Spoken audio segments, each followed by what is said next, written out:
Hello and welcome to JamboFANTV. It's our second live show, so hopefully we'll have no cock-ups on here today. What are we going to be talking about? We've got the Celtic game, the defeat at Celtic. We're going to be talking a little bit for Hearts ladies. We've got some questions coming through. I don't know if you've noticed that we're managerless and every man and his dog's putting in for the job.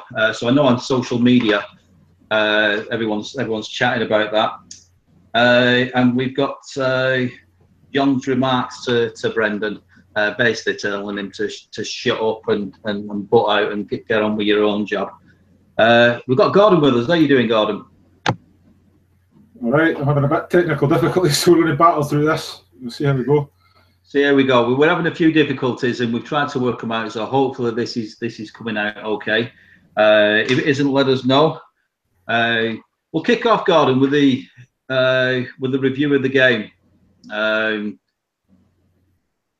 I did point out on social media, because there were a lot of doom and gloom around it, that this is a multi-million-pound team that we're playing, and we're not going to be the first ones that are going to be given a good hiding over in Glasgow. What were your take on it?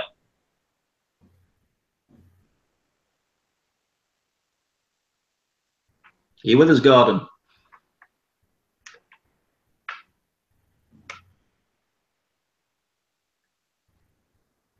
Can you hear us? I'm completely froze here. But it's okay. I feel like the content. Yeah, Craig Levine's mobile must be red hot tonight because he's taking up all the lines that's going on. Can you hear me, Scotland? Are you okay? Can you hear me? Freezing. Right. Well, give us your thoughts on the Celtic game. My views on the Celtic game. Yeah. Right. Well, what I'll say is early on we started all right. I think they were always going to have more of the possession than we were, and like you say, the start of the game wasn't completely unexpected. We tried our best to keep our shape. We kind of did. And I have to confess that I actually missed the first goal.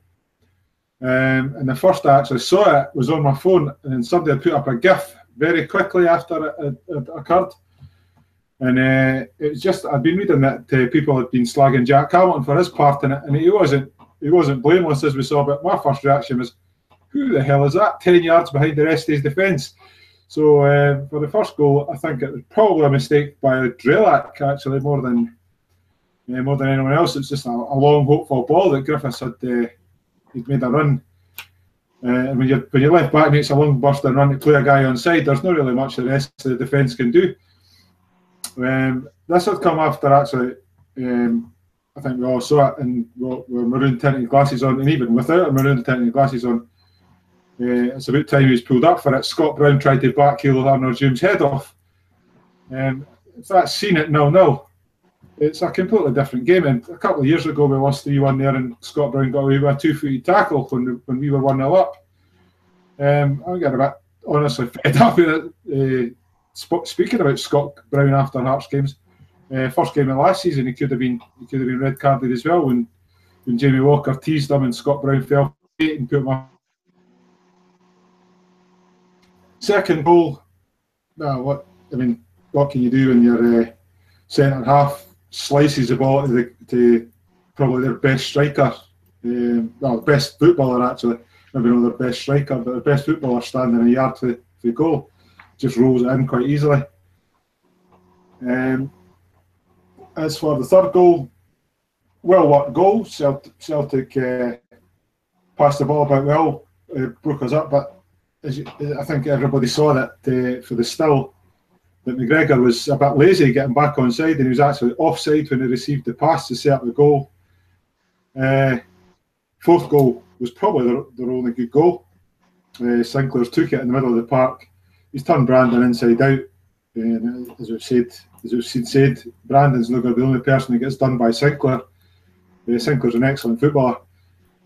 Other than that, I suppose totally clutching at straws. We've had 2 absolutely avoidable goals and an offside that's got 3-0 down at that stage. Well, but yeah, they're on a different planet for anybody else in Scotland. Unfortunately, Celtic, and it's going to be a long time before anybody gets near them, I think. And like you say, we're not going to be the only team that gets that. Don't us through there. It was nice to see Goncalves come on and he looked a bit more lively than he did at pretty much any stage last week. I can't say he deserved his goal or anything, but he took the gamble and have a shot, and Gordon's been pretty poor at his near post. So we've got a goal, consolation, and nothing else. Well, my view on it was, I actually, crazily, I don't know why, thought we might get something out of it. I thought, everything's going wrong this week, or going right in some people's eyes. And I thought that they might actually go there and get something. We predicted the format. Some people were going on about a 4-1-4-1 formation. It was definitely 5 in midfield. And quite like that. I told you about being old-fashioned and liking 4 at the back. And I thought, to start with, I thought we played okay. Like you said, it's Celtic at the end of the day. Financially, miles apart from anything else in this league, as we know, and it shows. But I think we sort of held it together. Didn't do ourselves any favours though with mistakes, and they were mistakes. I tweeted something that I took a picture of our back 4 and the line, and it was anything but a line. It was all over the place. It really was, and it's something that needs working on. And then you're chasing the game. I've said before in the past, we're not the fittest of sides, and it's something we've got to work on. And I really hope we do. I mean, as a professional footballer, that's your bread and butter. You've got bugger all else to do all week. You at least work on your fitness. So we need to get that up. And doing a lot of ball chasing, which takes its toll on you. Hamilton, for me, it was a big one last year. I said last year, I quite like him, but at the end of the day, if you're shot stopping, you push it to the side. You're not banging it back out into the middle. So again, it's technique. It's having somebody. We need a goalkeeper. And some people have said to replace him. I'd say to give him a push and make him work for his place. Moore. What were your thoughts on Moore?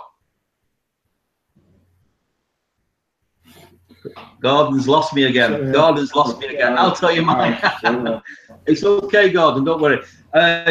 Basically, young man comes on Moore, and his movement for me, was fantastic. Absolutely fantastic. He played. He ran into space. Tried to play off the lone striker. He did everything that he could, and a great talent for the future. I'd like to see him play more games, get more time on the ball. Are you with us, Gordon? Can you hear me? Very, very poorly, but yeah, I think you're talking about Lewis Moore, yeah? Yeah, Lewis Moore. Very, very impressed. I'll tell you one that you can give me if you can hear me, Gordon. There's a massive technical problem between England and Scotland today. Salmon. Can you read my lips? Salmon. Salmon. What can you say about Salmon? He's probably a first touch harder than most of us can kick it. He did one decent thing. He actually riled him up a wee bit. And he had one good run down the right wing, which left Scott Brown trailing in his wake, which was pretty amusing. But he got caught up and he got crowded out. It was probably the same as similar to how Lafferty played when he was on. When the ball got to him, he was just getting crowded out. We certainly didn't play any kind of expansive game and get up beside them and try and support our strikers. It was just a case of hold up and really hope for the best. Wait about 10 minutes for Don Cowie to get up beside you. that's just we certainly won with gambling. It was damage limitation probably from the start actually on Saturday if you think about it. Yeah, lots behind the ball, and that's where I thought we'd get some. I thought actually we'd crowd it out, but like I said, it's you can't really judge them on that game as such. It's the games coming up. Lots and lots of speculation on social media, Gordon, regarding the manager's position. So just before we get onto that, we had John Daly, who basically told Brendan Rodgers to shut his mouth and concentrate on his own club. What are your thoughts on that, John Daly? Well, I thought it's a bizarre one for Rodgers because he's indicated even since then that managers shouldn't comment on other clubs. So, and then he slagged Daly. He totally backed to what Daly had said and said that guy's no manager, so why is he talking about me? Yeah, Rodgers, to me, you, me, my granny could manage Celtic to the title up here. Rodgers, whilst impressive in a domestic sense, his yardstick's got to be Europe, and they've not done it in Europe. And if you toiled with a team like Celtic, you'd be asking questions about him. And I don't get the love in with him actually. They treat him like give him some godlike status in the media up here, and whatever he says is absolute gospel. And you're right. Well, John Daly, is right. He shouldn't be commenting on ours because he doesn't know what goes on behind the scenes. I'm beginning to think that none of us do because there's such conflicting posts appear on social media that people, it's probably more few and far between now, people defending Levine. But no, I don't think anybody knows what's going on behind the scenes at Tynecastle and how they're trying to play things out. And if Cathro has given the nod to signings like Bear and Laffert, who are ironically the two guys that were clearly signed long after Cathro arrived, so he's definitely had a say in that. If he didn't fit Cathro's system, then why is Cathro giving the nod to them being signed? I understand him, like Daly says, he's defended his fellow manager. But nah, he should just keep his mouth shut about Hearts, actually, to be honest with you. I think that just about sums it up, doesn't it? And it's just crack on with your own club, and we comment on it, and we don't know what's going on behind the scenes.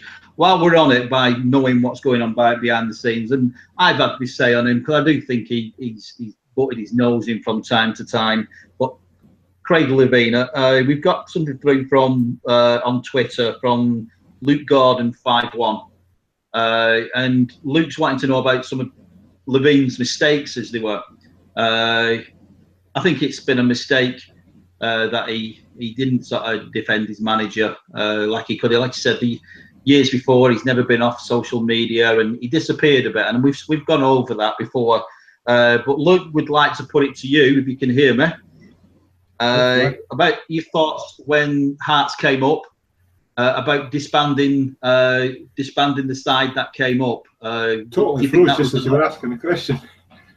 I'm sorry. About the championship side being disbanded. The championship side, right? Yeah.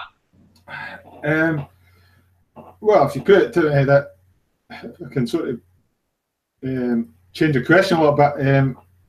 If you put it to me, would the championship side beat the current side that we've got now? I think it would. I think Alexander's, whilst he probably lost form during the second season a little, and he was culpable for a few things in the Premier League. He was a total safe pair of hands and going right across the back. Patterson's no contest against pretty much anybody we're going to get in the foreseeable future at right back. McHattie and Eckersley on the left, fine with me. Wilson and Ozturk in the middle, yeah, absolutely. He's got a very good point there. We probably could have tried. There was no way we were keeping Danny Wilson, because he wanted to go to the Rangers. there was no way, as has been seen, we were going to keep Callum Patterson beyond the contract that he was on. But yeah, I think there was probably guys could have been persevered on. It's probably controversial to say Mick Hattie could have even been persevered on. The state of the left back position has been since he left. It may well prove that Smith Brown would be an adequate replacement, but I personally don't think from what I've seen Michael Smith is an adequate replacement on the left. Perhaps on the right, absolutely. Centre in the midfield, you'd probably be quite difficult to get a better pairing than Gomez and Boabin. And probably no coincidence that Boabin's form is very ropey when Gomez hasn't been there. Up front, Osman Sow, arguably even in the case of Lafferty, we've not got a better forward that we've had since Osman Sow was there. So yes, absolutely. But again, it would have been difficult to keep them. We couldn't keep Sow because of the money situation, the offer we'd had from China. Let's say we were never keeping Patterson beyond his contract. Now Walker's contract that he signed that season's coming up, and coming up sort of the end of this season, forthcoming. But he's looking like he's making noises. He possibly wants away, definitely wants away by the look of things. Nicholson, his contract's run down and he didn't want to stay. So we got to, maybe they would have been happier if the team had if the club had made a bigger effort to keep them all together. Yeah. So it's a hard question, but yeah, that team then would almost certainly, in my opinion, beat the team that go out now. It's a difficult one. I mean, we've got the Levin bit in there, but at the end of the day, money talks. If players want to move on for whatever reason, I mean, don't even get me. You know me on Walker. Don't even get me on that. It's annoying that his head's not in the right place. His head's in the right place when he's going picking his bloody wages up at the end of the week. Unbelievable. Right, last week I spoke about the elephant in the room, and we were talking about the gaffer, and what was he going in? We came to the conclusion that he was going. The next day he went. I don't think it was anything to do with us. So this week, every man and his dog has put an application form in for the gaffer's job. At Hearts, what are your thoughts with those people that have put in for the Hearts manager's job? Well, I have to say that last week I wasn't intending to be controversial. I actually believed that there would come the day that Stephen Presley would be the Hearts manager. But when you see the guys who have went public and said that they want the Hearts job, Presley's disappeared basically off my list, to be quite honest with you. For me, to hear names like Steve McLaren, Michael O'Neill, Owen Coyle, even Dougie Friedman, I mean, Friedman might actually, when you think about it, be the best match for Hearts. Those guys, there's a calibre of guy there who, as much as they're Hearts favourites, I mean, they just shove Hartley and Presley completely out of the way. And to an extent, well, for me, they definitely do. But I've even seen guys commenting who absolutely adore Paulo Sergio. I'm not one of them, by the way, who even think that these guys, they blow Sergio out of the water, even though he's a fan's favourite. Yeah, I mean, for me, I mean, I tweeted something about, it's been great in the past, but that's where it should stay, really. It's a different club, it's a different time. I don't, for anybody that reads the tweets on Twitter, I don't always believe everything I put on there. Sometimes I put stuff on just to be a bit controversial and try and get conversations going. I was putting on the Steve McLaren one, and I think I've mentioned on here a few times, about coaches being great coaches. And not necessarily good managers, but Tynecastle on Twitter at Tynecastle Raw 1 put me in my place. I'm good on him. And he basically told me, well, you've already answered one of his questions about naming a short list of 4. But he basically reminded me about, you know, became the England manager, took Derby to Wembley, won the League Cup with Borough, and success in Holland with FC 20. But as a habit of going so far and then packing in as well, that's on his CV. It's got to be there. Goes so far and says, actually, it isn't what I thought it was, and I'm off now. I'm away.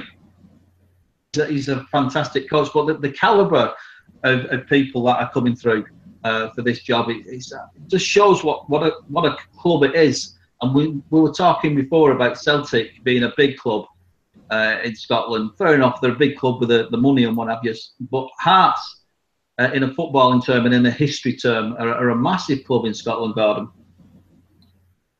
Sorry, this is terrible. I've lost you again. That's okay. I'm just saying it's a massive compliment for managers wanting to manage Hearts. And yeah, absolutely. I actually don't know what Neil's feelings are on it, but McLaren, Friedman, and Coyle have all went public, and Paulo Sergio, as I said earlier on, have all went public and said that they would absolutely love the Hearts job again, and they're high-profile characters. So yeah, it's a massive compliment to us that we can attract him. Arguably, they just want their way back into football, and they might use it as a stepping stone. But even if they do, they'll work and do a good job at Hearts. If they come in and do a cathedral at Hearts, they're not going to be going back into the Championship anytime soon, or even higher. They'll be, if you pardon the phrase, arse about the window, and that'll be them probably never in football again if they come and do a cathedral at Hearts, because we should be, like you say, at worst playing with Aberdeen and Rangers for the second and third positions. Definitely. And I'll come out and say it now. I know I've been a bit naughty on Twitter before, trying to get some reactions, but I wouldn't actually mind McLaren. I think he's got a good footballing head on him. I think he's of an age where he's got a presence about him. He seems to be able to get the best out of players. I think he wouldn't be a pushover in the boardroom. And like I said, and he has got some history behind him in terms of what he's achieved.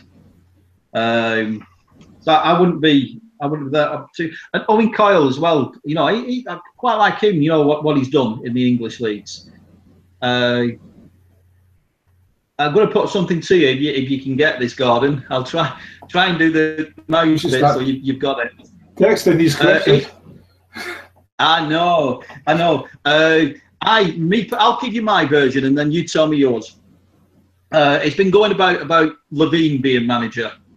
It isn't something that I would want full time, but if we can't get the manager that we want, rather than just put somebody in for the sake of it, I wouldn't be opposed to Levine taking it on until we get who we want. What do you think of that?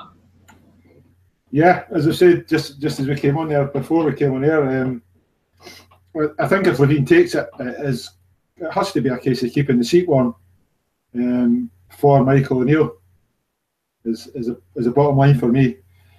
O'Neill, he's clearly wanting to do what he can as far as getting Northern Ireland to the World Cup finals is concerned, and that's perfectly understandable.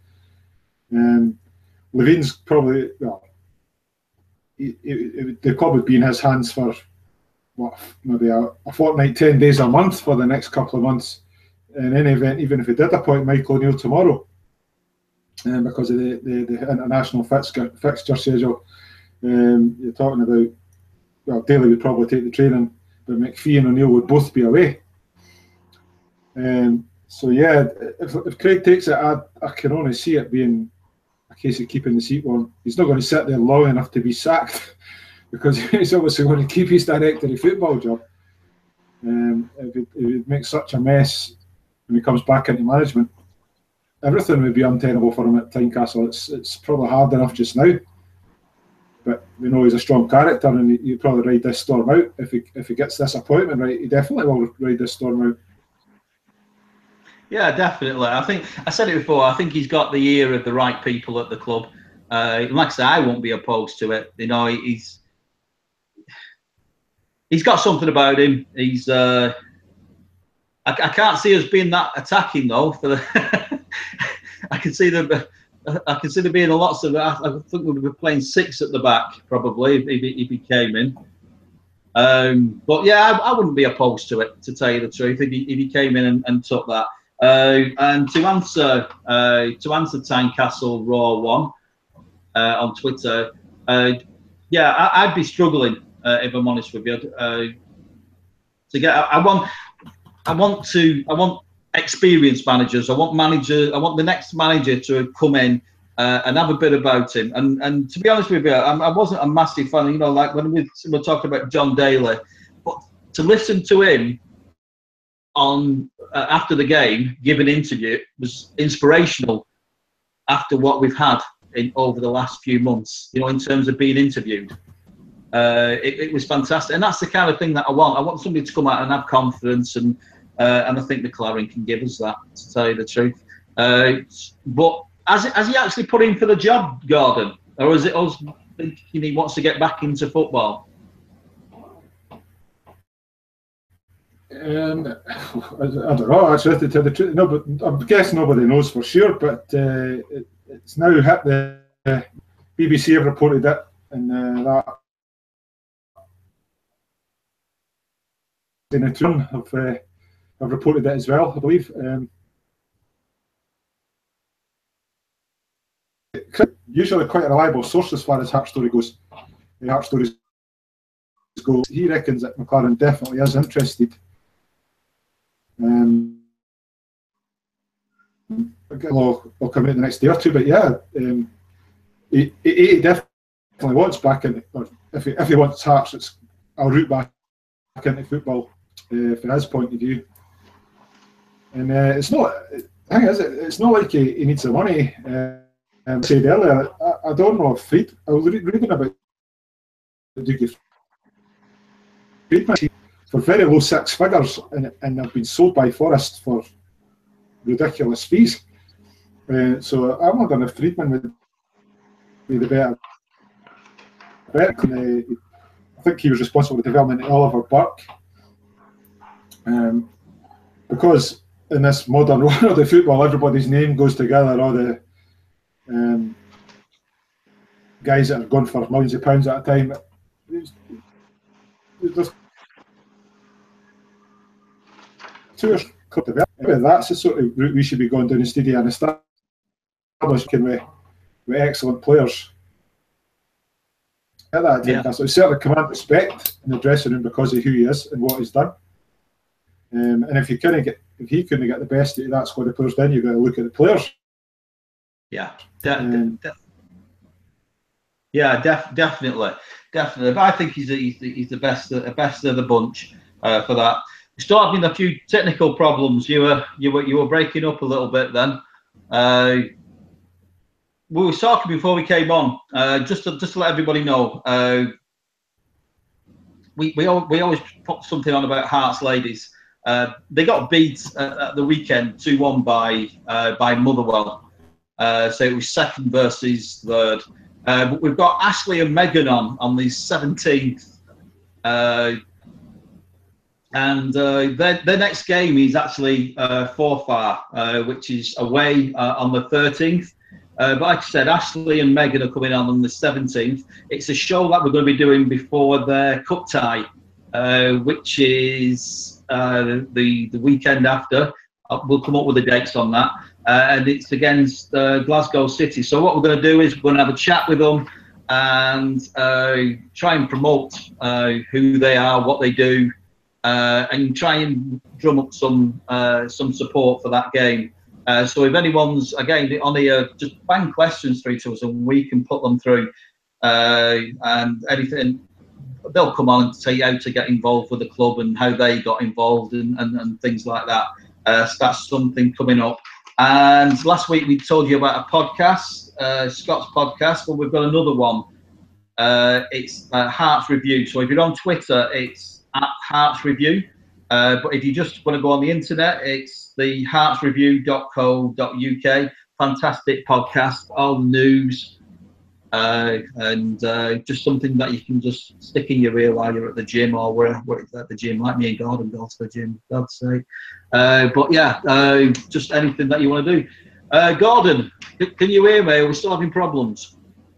We're still having very big problem. Technically, on the field and off the field, we're having shocking problems at the moment. Yeah.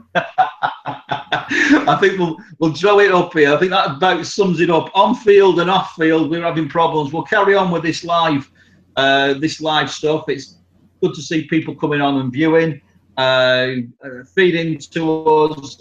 More questions are coming through, which is fantastic. We've been JamboFANTV, and feed into us. We'll speak again soon. Look after yourselves.